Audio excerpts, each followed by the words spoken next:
You've got 48 hours to clear out your stuff. The business is mine now.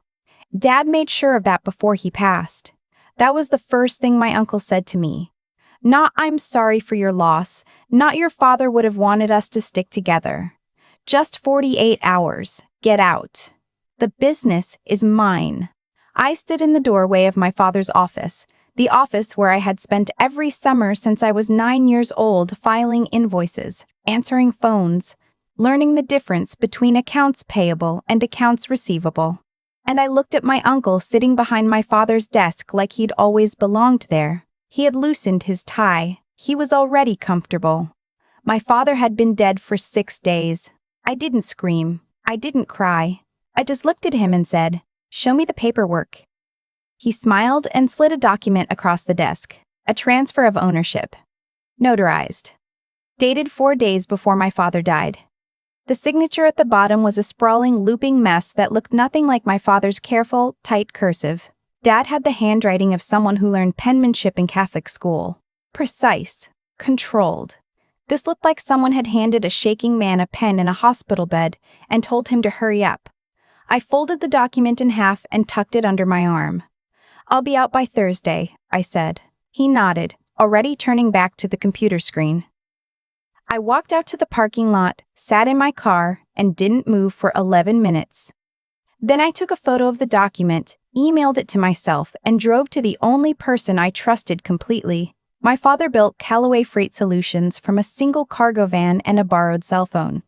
By the time I was 20, it was a regional logistics company with 32 employees and contracts with 4 major distributors in the Mid-Atlantic. He never went to college. He used to say the only degree that mattered was showing up every day and not lying to people.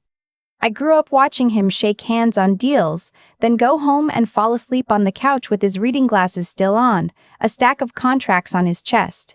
He was 61 when he got the diagnosis. Pancreatic cancer. Stage 3, borderline resectable. He fought it like he fought everything, methodically, without complaint, with a stubbornness that exhausted his oncologists. For the last 8 months of his life, I was the one managing the company payroll, negotiating the distributor contracts, and sitting in hospital chairs that made my back feel 30 years older than I was. My uncle showed up at the hospital exactly 3 times. Once at the initial diagnosis, once on Thanksgiving because the rest of the family pressured him to come, and once in the final week. That last visit lasted 40 minutes. When he left, my father seemed unsettled in a way I couldn't quite place. He tried to say something to me that evening. Something about paperwork. About making sure I checked everything. But the morphine made his thoughts drift, and by the time I came back the next morning, he was no longer able to have a real conversation. He died on a Tuesday. My uncle called me that afternoon, not to grieve, but to ask where Dad kept the company's operating agreement. I didn't think much of it at the time. I was drowning.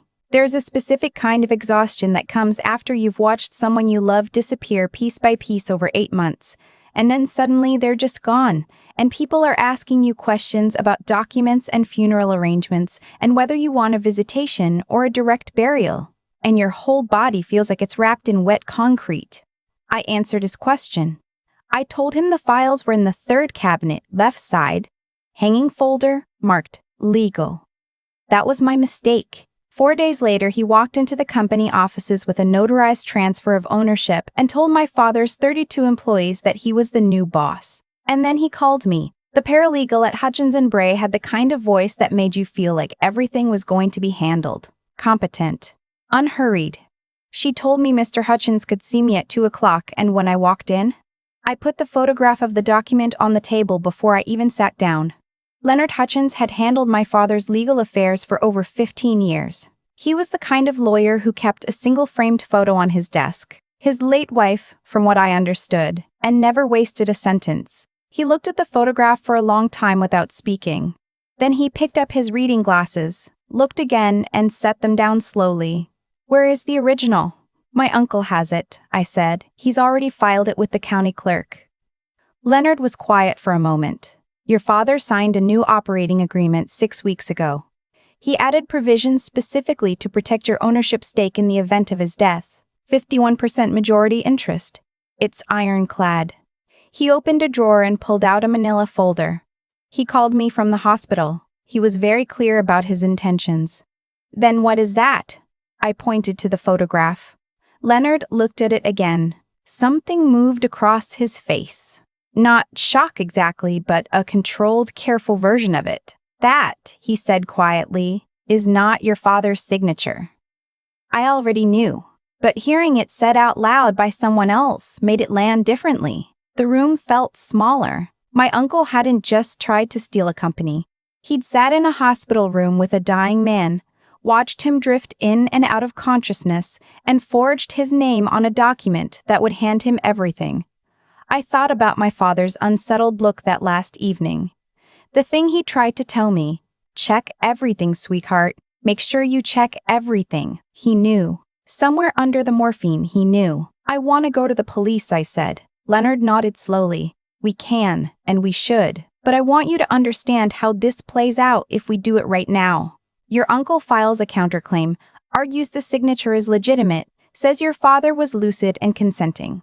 We get tied up in probate litigation for 2, maybe 3 years. Meanwhile, he's running the company. He has access to the accounts. By the time the court sorted out, there may not be much left to recover. I looked at him. What's the alternative? Leonard leaned back in his chair and looked at me the way my father used to when he was about to say something he'd been thinking through for a long time. Your uncle filed that transfer this morning, which means he'll be approaching your father's distribution partners this week to renegotiate contracts under his name. He'll need their signatures on amended agreements.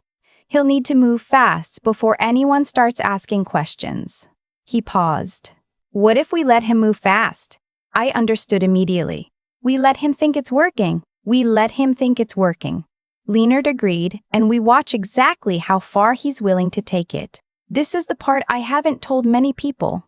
Not because I'm ashamed of it, but because it requires explaining something that most people don't know about my father's company. 3 years ago, when we started handling pharmaceutical distribution contracts, my father upgraded the company's internal document management system to meet federal compliance requirements. Everything was encrypted, time-stamped, and archived. Every document opened, modified, or printed got logged with a user ID, date, and machine address. My father had been meticulous about this. He called it his paper trail religion. My uncle had no idea the system existed. He'd never worked in logistics. He didn't know what 21 CFR Part 11 compliance meant or why it mattered. He just knew the company had computers and a server room. I still had my admin credentials. I opened my laptop that night in my apartment, a 1-bedroom I'd been renting since I started taking a salary from the company 2 years earlier, and I logged into the document management portal. It took me 4 minutes to find what I was looking for. There was an access log showing that someone had opened my father's personal authorization files 6 days before he died.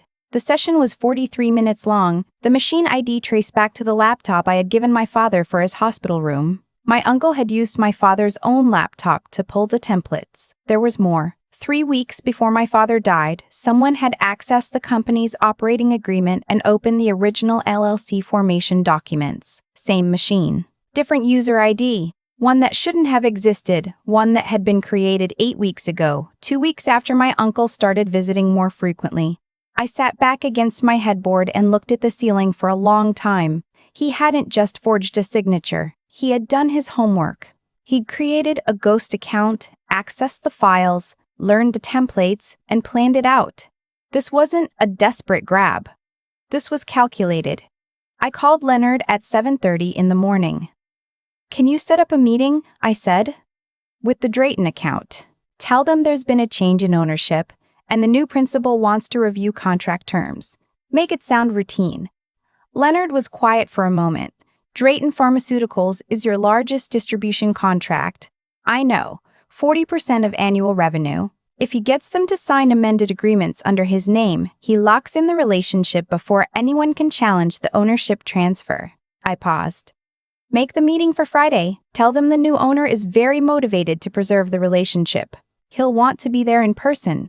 There was a pause on the line. Then Leonard said, You want him to walk into a room thinking he owns the company.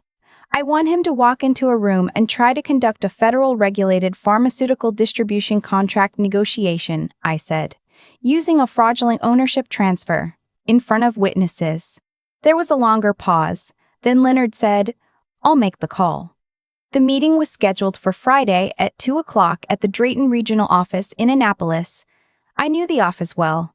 I'd been attending those quarterly reviews with my father since I was 24. The conference room had glass walls that looked out onto the open floor plan. There was a water dispenser in the corner that always ran too cold. I wasn't in the room. I was in a car in the parking garage 2 levels up, watching a live feed on my laptop from a small camera that Leonard's associate had placed on the conference table, its lens disguised in the base of a name placard. The feed was clear. The audio was better than I expected. My uncle arrived 11 minutes early. He was wearing a suit I didn't recognize.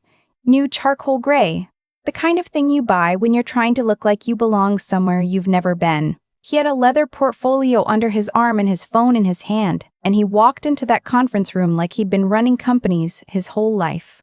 He hadn't. He'd spent the last 20 years doing equipment sales for a mid-sized HVAC distributor before the company folded. He knew how to schmooze, but not how to build. There's a difference, and the people at Drayton would be able to feel it within 5 minutes. The Drayton VP of Operations, a woman named Gail who had shaken my hand at every quarterly review for 4 years, sat down across from him with a neutral expression. She had a folder in front of her. She smiled the way you smile at someone you're not sure about yet. "Thank you for reaching out directly," she said. "We were surprised to hear about the transition. Callaway has been a valued partner for a long time." "Absolutely," my uncle said. His voice was smooth, confident. "My brother and I had an arrangement in place for some time. He wanted to make sure the company stayed in family hands. I've been involved behind the scenes for years." That was the first lie I counted. By the time the meeting hit the 30-minute mark, I had counted 7. He told Gail that he had been co-managing operations for the past 2 years. He told her that the ownership transfer had been planned well in advance. He described a succession plan that did not exist. He used my father's name 4 times in ways that made it sound like my father had personally endorsed him. And then he slid the amended distribution agreement across the table and asked Gail to sign. Gail looked at the document. She looked at the ownership transfer stapled to the back. She picked up her pen. "Before I sign this," she said without looking up, "I want to make sure we have the right principal on record." Our compliance team flagged that the original operating agreement has a different majority interest holder on file. My uncle's pen stopped moving. "That's an administrative discrepancy," he said. "The transfer supersedes the operating agreement. It's already been filed with the county." Gail set down her pen. "I understand. I'm going to need our legal team to review both documents before we execute an amendment to a federally regulated contract." She smiled, the same neutral smile. "I'm sure you understand. It's just procedure." My uncle sat very still. I could see the calculation running behind his eyes. He was trying to decide whether to push harder or back off gracefully. He pushed harder. "Gail, we've been doing business with Drayton for 9 years. I'm not asking for a review process. I'm asking for a signature so we can maintain continuity. This is exactly the kind of delay that costs both sides money." Gail looked at him for a moment. Then she said, "Of course. Why don't we take a short break while I make a quick call?"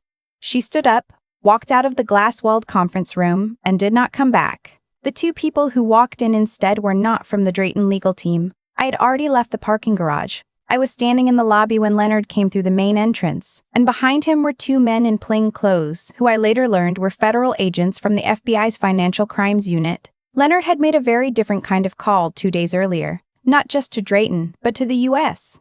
Attorney's Office. Wire fraud. Forged documents used to execute a fraudulent transfer of a federally regulated pharmaceutical distribution contract. That wasn't a civil matter. That was federal. I walked into the conference room behind them. My uncle looked up and saw me. For a moment, his face went completely blank. Not angry, not guilty, just blank. The expression of a man whose entire internal model of the situation has just collapsed. Then his jaw tightened. "You can't be here," he said. "This company belongs to me." I sat down across from him. Leonard placed the original operating agreement on the table. He placed the document management audit logs beside it. He placed a forensic analysis of the signature on the transfer of ownership, conducted by a certified document examiner Leonard had engaged 3 days earlier. which concluded that the signature bore no biometric consistency with any of my father's documented signatures in the company's 15-year archive. The transfer is fraudulent, Leonard said. The ownership of Callaway Freight Solutions has never changed. The majority interest holder, as of your brother's death, reverted to the terms of the operating agreement he executed 6 weeks before he died. That operating agreement designates his daughter as 51% majority interest holder and managing principal. My uncle looked at the documents. He looked at the federal agents. He looked at me. She manipulated him, he said. He wasn't in his right mind when he signed that agreement. She took advantage of a sick man. One of the federal agents stepped forward. Sir, I'd like you to understand what we're looking at here. A forged, notarized document used to execute a fraudulent transfer of a business entity with active federal pharmaceutical distribution contracts constitutes wire fraud under 18 U.S.C. Section 1343. The document management logs show unauthorized access to company files from a device registered in your brother's hospital room. We're also looking at potential computer fraud under the CFAA. My uncle's mouth opened, then closed.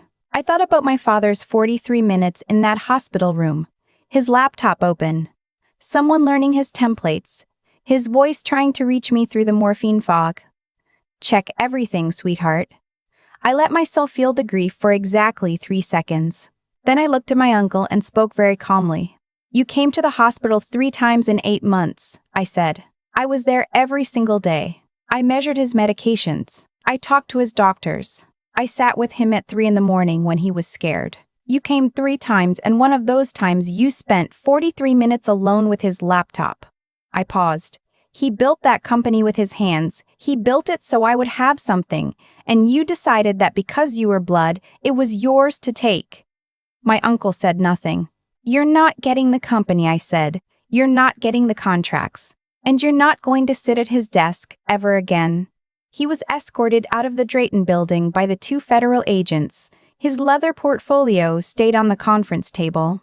Gail came back into the conference room after they left, looked at Leonard, looked at me, and extended her hand.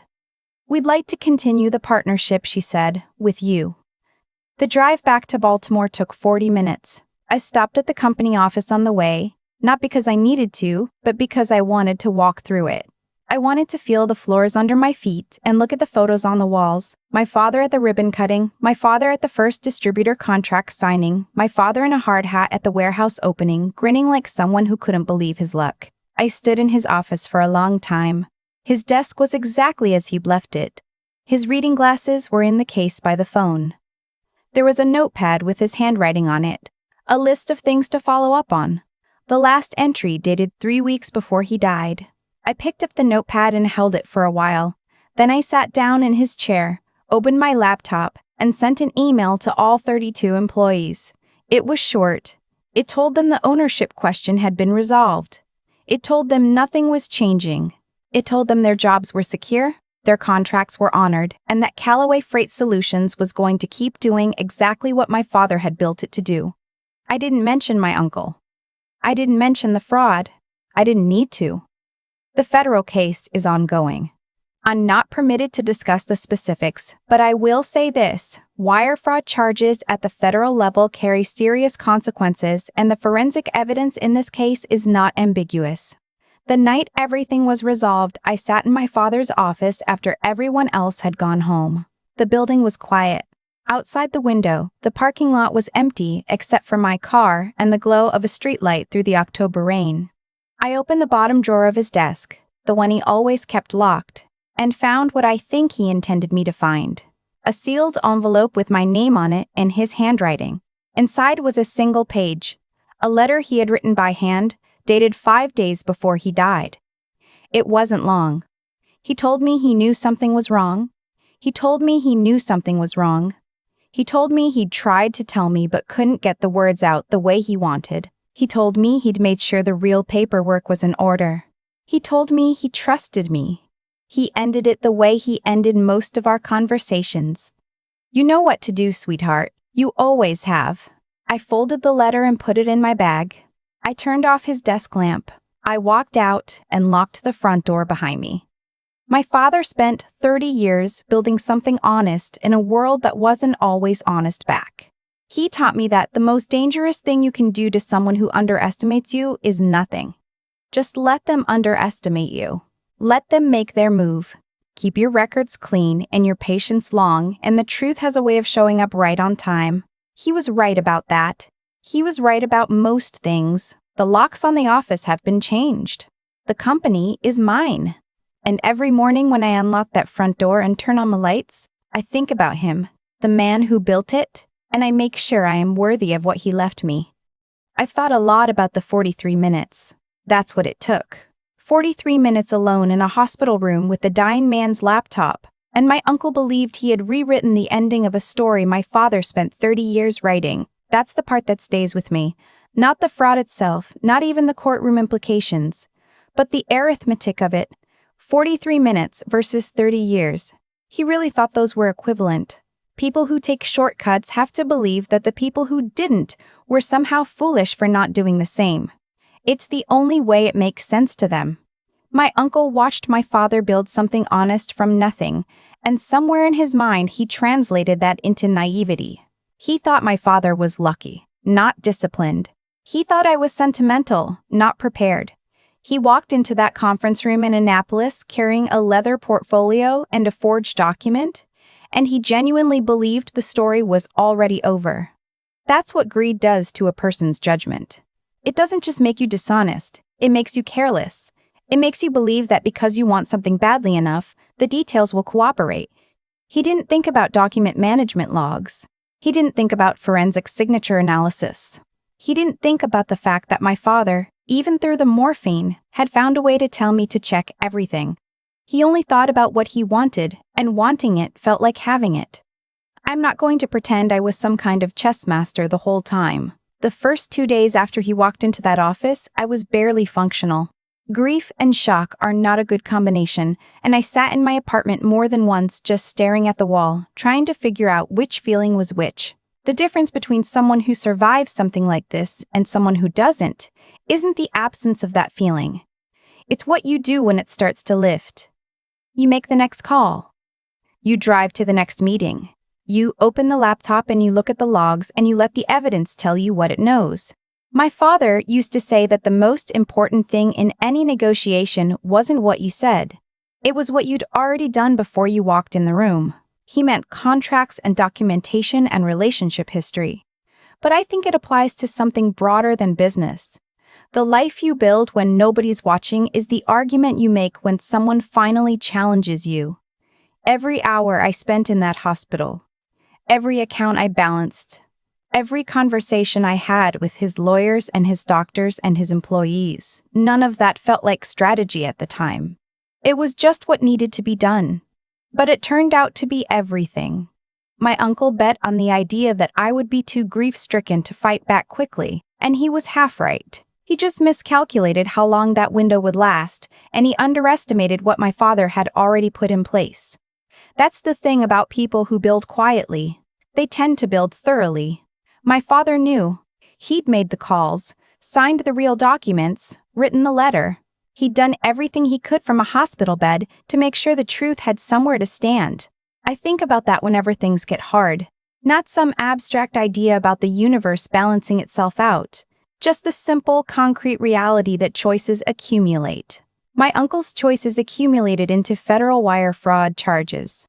My father's choices accumulated into a company that's still running, still employing 32 people, still honoring every contract he ever signed. Those aren't mystical outcomes. They're just the math of what people actually do, added up over time. The locks are changed. The lights come on every morning. That's enough.